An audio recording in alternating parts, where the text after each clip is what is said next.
අපේක්ෂකත්වය සඳහා අපේක්ෂා කරන පාර්ශවයෙන් මැතිවරණ මහලේකම් කාර්යාලය පරිශ්‍රයට පැමිණෙමින් තිබෙන මොහොතයි ඔබ මේ දකින්නේ.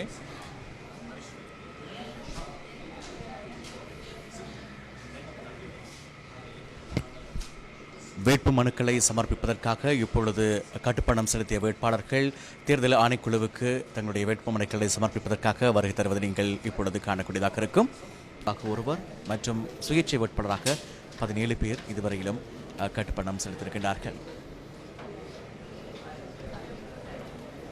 இம்முறை இங்கே வேட்பாளர்களின் வேட்புமனு பத்திரத்தில் கையொப்பமிட்டவர்கள் போலீஸ் அதிரடி பிரிவினர் உட்பட மொத்தமாக 1000 பேர் போலீசார் இன்றைய தினம் இங்கே கடமையில் ஈடுபடுத்தப்பட்டிருக்கின்றார்கள். මැතිවරණ කොමිසම රාජපක්ෂ මහතා විශේෂයෙන්ම අප මුදල් තැන්පත් කිරීමේදී ප්‍රකාශිත නාමයට අනුව ලක්ෂ්මන් නාමල් රාජපක්ෂ මහතා විසින් නාම යෝජනා පත්‍ර බාර දීමයි මේ මොහොතේදී සිදුවනු ලබන්නේ. இப்பொழுது நீங்கள் திரையில் காணக்கூடியதாக இருக்கின்றது வேட்புமனு தாக்கல் செய்வதற்காக வழங்கப்பட்ட நேரத்திலே தங்களுடைய வேட்புமனுக்களை வேட்பாளர்கள் சமர்ப்பிப்பதை காணக்கூடியதாக இருக்கின்றது. இன்று காலை 9 மணி தொடக்கம் 11:30 மணி வரை வேட்புமனுக்களை சமர்ப்பிப்பதற்காக நேரம் ஒதுக்கப்பட்டிருந்தது. அந்த வகையிலே கட்டுப்பணம் செலுத்தியவர்கள் இங்கே வருகை தந்து தங்களுடைய அந்த வேட்புமனுக்களை இப்பொழுது சமர்ப்பிப்பதை நீங்கள் திரையில் காணக்கூடியதாக இருக்கின்றது. එවගේම මේ මොහොතේදී සිරිතුංග ජයසූරිය මහතාත් නාම යෝජනා පත්‍ර බාර දීම සිදු කරනු ලබනවා. මේ වන විට නාම යෝජනා පත්‍ර බාර දුන් පාර්ශවීන් දෙස අපි අවධානය යොමු කරන විටදී සමාජවාදී ජනතා සංසදය වෙනුවෙන් නුවන් සංජීව බෝපගේ මහතා ලබා දුන්නා.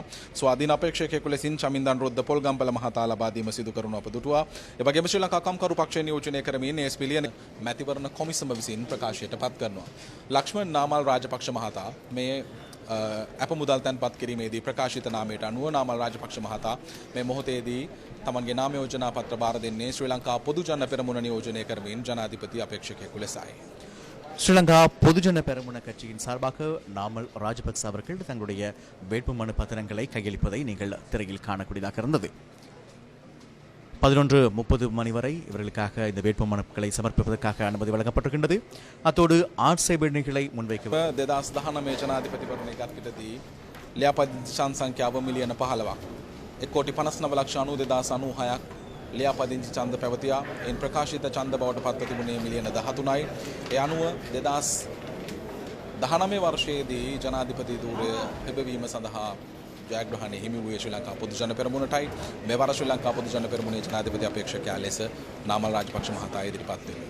ඒ වගේම வார்த்தா வந்த தொரතුරු දත්ත සමගින් මෙවරகள் பலப்படுத்தப்பட்டிருப்பதை நாங்கள் நினைப்படுத்துகின்றோம். அதோடு இங்கே வேட்புமனு தாக்கல் செய்வதற்காக இங்கே வருகை தந்திருக்கின்ற வேட்பாளர்கள் தங்களுடைய வேட்புமனுக்களை சமர்ப்பித்து